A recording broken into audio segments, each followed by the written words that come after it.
Hello, this is Victor at RestoreYourMercedes.com. This video is for Saulilis in Ireland, and this throttle body here is S-Class throttle body, ASR model, that had been repaired. I repaired the unit, and right now it's being bench tested, and I want to show the readings and overall condition after repair. Now, the wiring on this throttle body, they were really bad, because this unit was produced in '95. This is an affected unit, third month of 1995, although the case was made in 1994, so this is definitely the unit that has bad cables inside. Now, it's been on the bench like this for quite a long time, for many hours. We can take a look at temperatures here on the case. So as we can see, we're in 90s because ambient temperature is cooler, because we're in fall time, autumn. But as you can see, it hits 97. So, for example, not energized units, as you can see here, 63, 64. So this is the ambient temperature, and this one is in 90s. So just to show that this unit has been working for quite a little bit. Next thing is show you the underside. This is basically how it looks, how it cleaned off from the top, sides,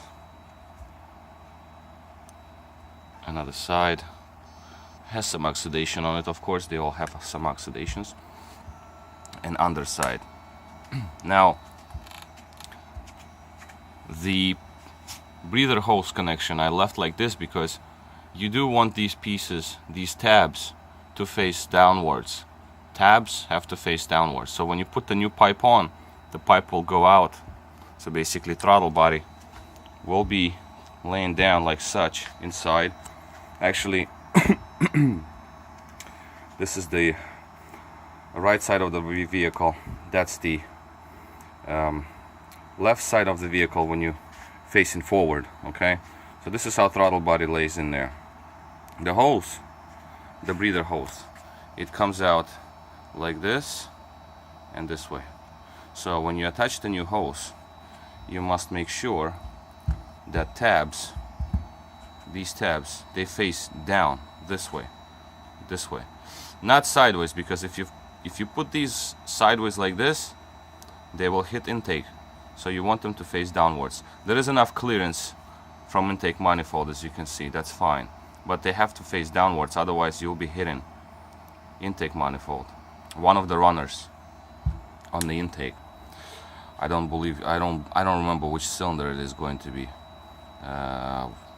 1, 2, 3, like fifth, I think, fifth or sixth, one of those intake runners. But anyway, just keep them like this. That's why I left it, so you have a reference point. So just put it down this way. What else can I say about this unit? Internally, it's actually pretty good condition.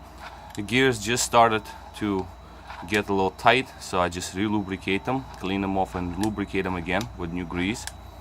Potentiometer cleaned off, and it moves very nice and smooth. It has not much wear, so I don't think this unit has lots of kilometers on it, and that is a good thing. So it's a pretty good unit. I'm pretty happy the way it looks inside. The wires were completely bad, of course. Okay, so let's take a look at readings now that computer sees when throttle is activated.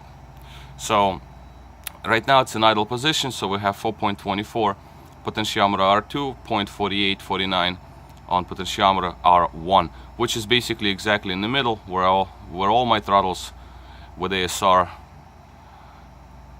basically register, and that is the voltages that they give out, which is pretty good. 4.24, pretty much all of them do that. 4.24, 4.25, 0.48, this changes from 0.4 to 0.6. This one is spot on in the middle, and that is great.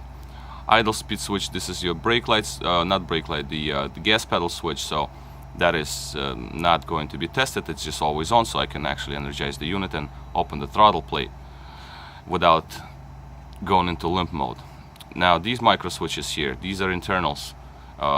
These are internal switches inside throttle bodies, so that right now, don't mind them jumping. That's the software problem that's been always doing this. So on off is when it's on idle. When we open the throttle, they will change to off on. That's what it's supposed to be. That's how it's supposed to work. Once you open the throttle, they go off on, and that's basically what's happening right now. So micro switches inside work good. The potentiometer voltages also change when you move the throttle linkage, and that is of course proper operation. So more you move it, more voltages change. So that is also how it's supposed to be. They will not be really mirror image, but pretty close, so that's pretty good. But they don't have to be. So basically, I think this is where we are, and the unit works very nicely. I have no problems with it, and basically it is ready to go. I'm going to do one more little quick test, but I have no issues with it whatsoever. This is just a fine working unit right now. Okay, so this is basically going to cover it all. Again, this is Victor at RestoreYourMercedes.com. Thank you for watching.